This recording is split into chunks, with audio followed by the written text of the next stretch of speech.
Today's lecture, we are going to discuss actually why we need to study crystallography. Crystallography क्यों पढ़नी चाहिए?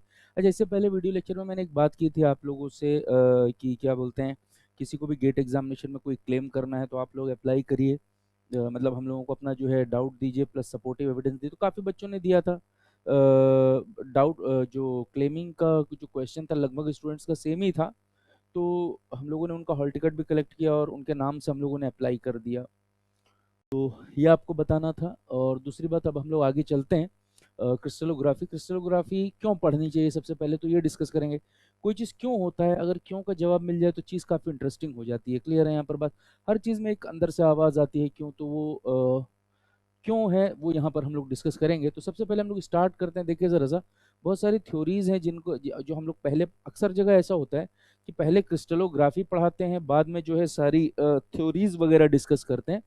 तो हम लोग थोड़ा सा उल्टा पैटर्न से हम लोगों ने डिस्कस किया हुआ है। सबसे पहले हम लोगों ने थ्योरीज पढ़ाया है, फिर उसके बाद हम लोगों ने क्रिस्टलोग्राफी को डिस्कस किया है। तो उसका रीज़न मैं आपको बताता हूँ। देखिए ज़रा सा, सबसे पहले हम लोगों ने डिस्कस किया है अपने क्लास के अंदर ड्रूड थ्योरी। बस मैं ओवरव्यू दे रहा हूँ कि क्रिस्टलोग्राफी क्यों पढ़ना चाहिए। तो ड्रूड थ्योरी और सोमरफील्ड हम लोगों ने डिस्कस किया था।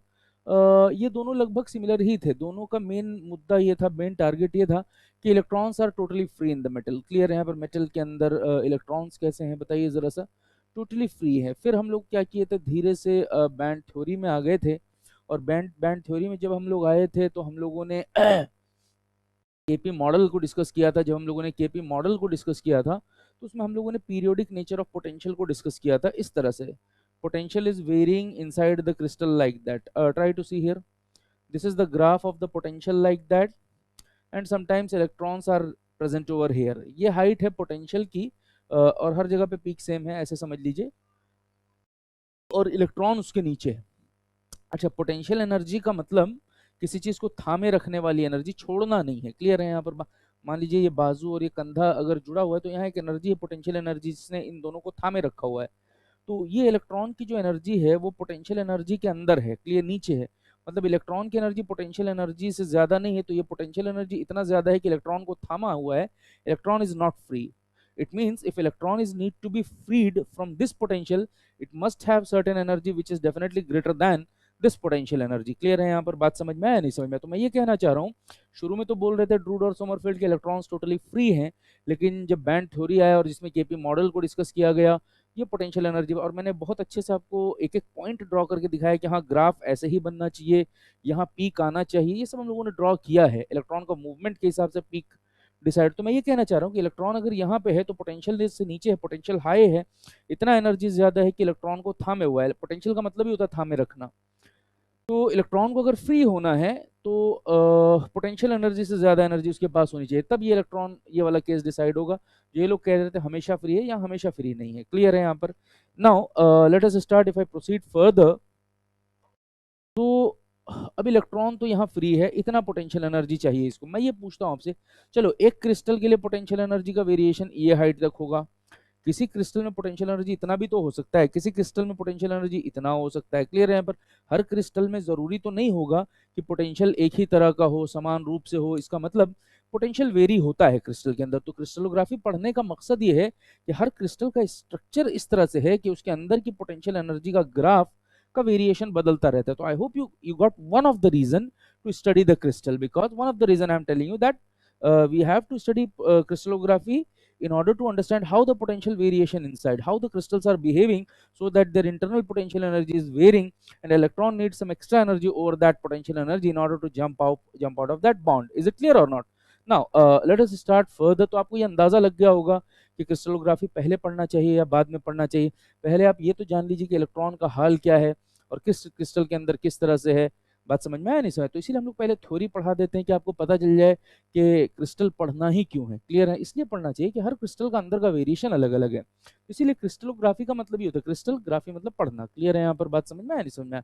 अच्छा, क्रिस्टल के अंदर बहुत सारे एटम्स होंगे, बहुत सारे एटम्स होंगे, तो एटम को थामे रखने के लिए ग्लू चाहिए। दैट ग्लू का मतलब बॉन्ड चाहिए। तो different types of bonds are there. For example देखिए, बॉन्ड का मतलब यहाँ बॉन्ड का डेप्थ स्टडी नहीं है, बस जान के थोड़ा सा आगे निकल लीजिए। क्लियर है यहाँ पर? बात समझ में आया?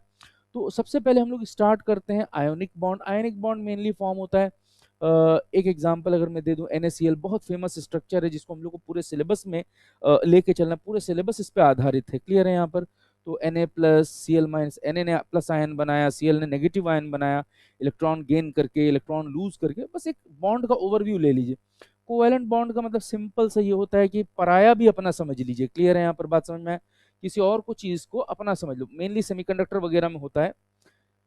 हाइड्रोजन के बाहरी शेल में एक इलेक्ट्रॉन है, इस हाइड्रोजन के बाहरी शेल में इलेक्ट्रॉन है। अब ये स्टेबल समझने के लिए इसके वन को भी अपने साथ समझ लेता है, ये अपना वन तो है, दूसरे वाले वन को भी अपना समझ के दो बना के स्टेबल, ऐसा अपने आप को बस खुशी दिला देता है, मतलब दूसरे वाले को भी अपना समझ के स्टेबिलिटी ला लो। क्लियर है यहाँ पर बात समझ में आया, नहीं समझ में आया?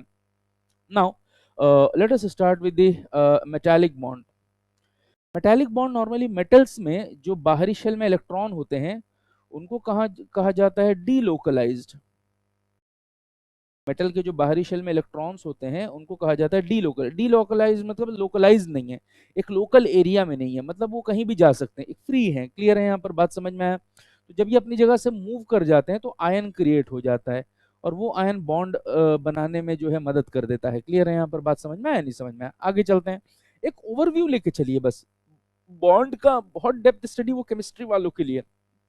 आगे चलते हैं now, molecular bond. Molecular bond ऐसे मटेरियल में फॉर्म होता है जिनमें डाइपोल का फॉर्मेशन होता है। क्लियर है यहाँ पर बात समझ में आया? Dipole, dipole moment. अच्छा, complete study of dipole that is called as, क्या बताइए जरा सा, पोलराइजेशन। इज इट क्लियर और नॉट? इलेक्ट्रोमैग्नेटिक थ्योरी में भी डिस्कस होता है पोलराइजेशन, और फिर सॉलिड स्टेट में भी हम लोग डिस्कस करते हैं पोलराइजेशन।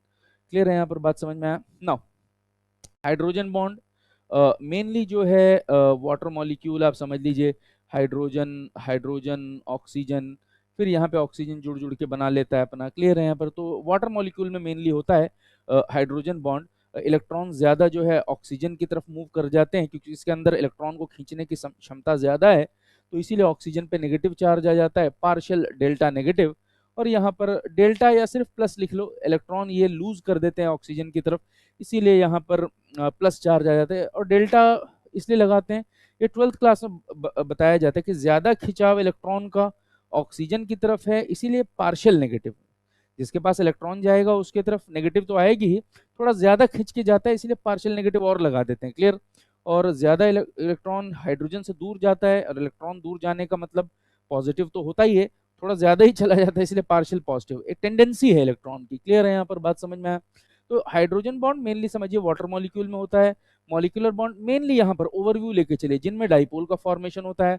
मेटालिक बॉन्ड, इलेक्ट्रॉन चूंकि क्या बोलते हैं डीलोकलाइज होते हैं, एक जगह पे नहीं रहते, तो वो अपनी जगह से हट जाते हैं तो आयन बन जाता है। कोवैलेंट बॉन्ड ऐसे समझिए कि बाहरी शेल में अपना, और अपना को तो अपना ही समझना है, दूसरे वाले को भी अपने पास ले लेना है। और भी एग्जांपल है सेमीकंडक्टर में हम लोग पढ़ते हैं, silicon, germanium, gallium arsenide, indium phosphate, आप लोगों ने बहुत नाम सुना होगा, direct band gap semiconductor, indirect band gap semiconductor, तो ये सारी चीज जो है कोवैलेंट बॉन्ड में आती है। पूरा सिलेबस तो NaCl पे है ही, मतलब बहुत ज्यादा इसको अच्छे से पढ़ना है। क्लियर है यहाँ पर बात समझ में आया, नहीं समझ में आया? तो हम लोग आगे प्रोसीड करते हैं नाउ। सबसे पहले अगर तो इतना तो ओवरव्यू आपको आ गया होगा ये क्या है क्या नहीं है, तो पहले हम लोग थ्योरी इसलिए पढ़ा देते हैं कि क्रिस्टल के अंदर किस तरह का वेरिएशन है, और क्रिस्टल के अंदर वेरिएशन इसलिए है क्योंकि सारे क्रिस्टल एक तरह के नहीं है, इसलिए क्रिस्टल को पढ़ना चाहिए। उसके अंदर का एक रीजन मैंने बताया कि पोटेंशियल वेरी करता है, और हर क्रिस्टल के अंदर पोटेंशियल एक समान से वेरी नहीं करता। क्लियर है यहाँ पर बात समझ में आया, नहीं समझ में आया? तो अब आगे चलते हैं, फिर आप जरा सा इसको देखिए जरा सा। अब जो है स्टार्ट होने जा रहा है हम लोग का मेन क्रिस्टलोग्राफी वाला पार्ट, तो हम लोग यहाँ से बात करेंगे। For example seventh eight class में ये डेफिनेशन आ जाता है कॉम्पाउंड्स। कॉम्पाउंड्स का मतलब मिक्सचर ऑफ टू और मोर, थ्री फोर ऐसा आइटम्स का अगर मिक्सचर हो जाए तो कंपाउंड इसको बोलते हैं। कंपाउंड जो है सॉलिड भी हो सकता है, कोई भी हो सकता है, मिक्सचर होना चाहिए, बस यहाँ पर हम सिलेबस जो है सॉलिड के बारे में बात कर रहे हैं तो सॉलिड ही बात करें। फॉर एग्जाम्पल अगर NaCl की बात करें तो इसमें भी तो दो चीजें Na और Cl का मिक्सचर है। क्लियर है यहाँ पर बात समझ में आया, नहीं समझ में? जब NaCl, तो चलो एक Na का आइटम एक Cl का आइटम, एक कंपाउंड एक क्रिस्टल के अंदर एक ही NaCl नहीं होगा, अरबों अरब होंगे। और जब इनका वेरिएशन देखा गया, इनको जब पढ़ा गया, देखिए जब NaCl का क्रिस्टल को जब पढ़ा गया ना, तो इनमें एक तरतीब पाई गई, मतलब इनका अरेंजमेंट जो है बहुत बेहतरीन खूबसूरत पाया गया, पीरियोडिक पाया गया। पीरियोडिक मतलब हर NaCl को देखा गया तो हर इक्वल डिस्टेंस, लोकल भाषा में समझिए, हर बराबर दूरी पे जो है NaCl को पाया गया। क्लियर है यहाँ पर? मतलब ऐसे समझो, मैं Na को बड़े दाने से रिप्रेजेंट करता हूँ, Cl को छोटे दाने से। Na बड़ा दाना है, Cl छोटा दाना है। Na बड़ा दाना है, Cl छोटा दाना है। Na बड़ा दाना है, Cl छोटा दाना है। Na बड़ा दाना है, Cl छोटा दाना है। इसी तरह मैं और थोड़ा सा एक दो रिप्रेजेंट कर देता हूँ। सब बराबर दूरी पे हैं, आपने ऐसे समझना है।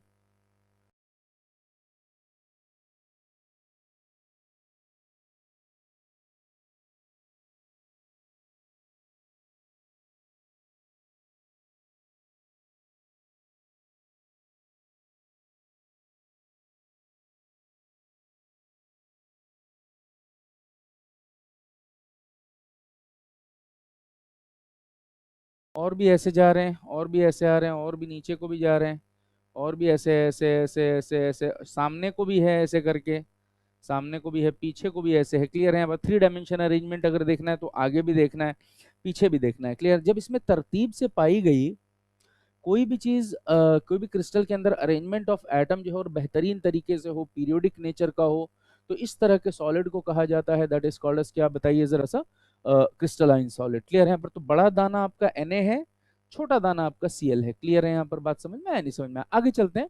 तो किसी भी क्रिस्टलाइन सॉलिड को जो है ना, आप तोड़ सकते हैं दो पार्ट में। क्लियर है यहाँ पर? बात समझ में आया? एक तो लैटिस है, और एक क्या बताइए जरा सा, बेसिस। लोकल डेफिनेशन में दे देता हूँ, डेप्थ डेफिनेशन जो है अगले बार में देंगे। अच्छा, लैटिस में भी बहुत सारे होते हैं। एक लैटिस हमारे सिलेबस में है, that is called Bravais lattice. Spelling BRAVAIS है, लेकिन ब्रवाई बोलते हैं। क्लियर है यहाँ पर? बात समझ में आया? तो ब्रवाई लैटिस, तो पहले तो मैं लैटिस का डेफिनेशन दे देता हूँ, ब्रवाई लैटिस को हम लोग बाद में बात करेंगे। क्लियर है यहाँ पर? बात समझ में आया? नहीं समझ में आया? फिर उसके बाद हम लोग जो है बेसिस के बारे में बात कर लेंगे। अच्छा, लैटिस और बेसिस ये किसके पार्ट है? क्रिस्टलाइन। क्रिस्टलाइन का मतलब जो है पीरियोडिक नेचर। पीरियोडिक कोई चीज है तो उसमें तरतीब है, और तरतीब है तो डेफिनेटली ज्योमेट्री भी है। क्लियर है यहाँ पर? बात समझ में आया? नहीं समझ में आया? अच्छा, मैं सॉलिड के बारे में बात करूँ, ये डस्टर भी सॉलिड है। अच्छा, डस्टर में एक ही पॉइंट है या कई सारे पॉइंट मिलके ये बना है? कई सारे पॉइंट मिलके। क्लियर? अच्छा, एक शेप है, शेप का मतलब ज्योमेट्री है। ज्योमेट्री इसलिए क्योंकि तरतीब है इसमें, देखिए कितना फ्लैट है ये। तो मैं ये कहना चाह रहा हूँ कि एक पॉइंट नहीं, कई सारे point, geometrical arrangement of all points. Clear है यहाँ पर? बात समझ में आया? समझ में? That is called as lattice. Is it clear और नॉट? कई सारे पॉइंट, लेकिन उनके अंदर कैसे ज्योमेट्री बहुत ज्यादा इंपॉर्टेंट है, ये ध्यान रखिए। ज्योमेट्री इसलिए क्योंकि क्रिस्टलाइन, क्रिस्टलाइन इसलिए क्योंकि पीरियोडिक, पीरियोडिक इसका मतलब क्या बताइए जरा सा, तरतीब।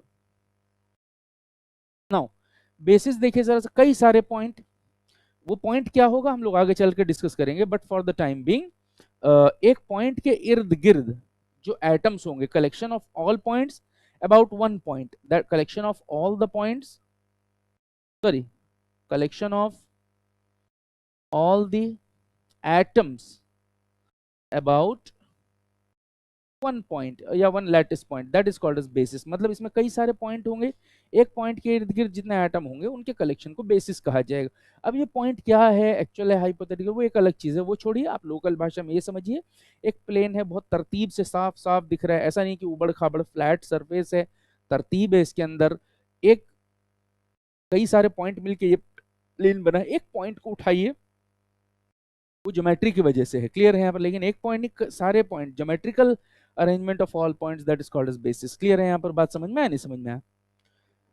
ज्योमेट्रिकल अरेंजमेंट या geometrical collection of all points, that is called as basis. Clear है यहाँ पर? बात समझ, मतलब जित पॉइंट की तरतीब है उनका कलेक्शन ले लीजिए, उसको लैटिस कहा जाए। अच्छा, लैटिस, अच्छा, सारे पॉइंट को अगर आपने ले लिया तो फिर आपने क्रिस्टल को भी तो क्रिस्टल ही ले लिया, तो लैटिस को कभी कोई क्रिस्टल भी बोल देते हैं। क्लियर है यहाँ पर? एनालॉजिकल टर्म है। बेसिस का मतलब क्या है, कई सारे पॉइंट, उसमें से एक पॉइंट उठाओ, उसके इर्द गिर्द जितने एटम्स होंगे, that is called as basis. Clear है यहाँ पर? बात समझ में आया? नहीं समझ में आया? नाउ आगे प्रोसीड करते हैं। अब जरा सा ध्यान से, बेसिस का मतलब आपको समझ में आ गया होगा। क्लियर? नाउ तो हम लोग जो है क्रिस्टलाइन सॉलिड्स जो है मेनली डिस्कस करना मुद्दा है, तो हम लोग आगे चलते हैं। देखिए जरा सा crystalline solids, mainly we have to discuss NaCl structure.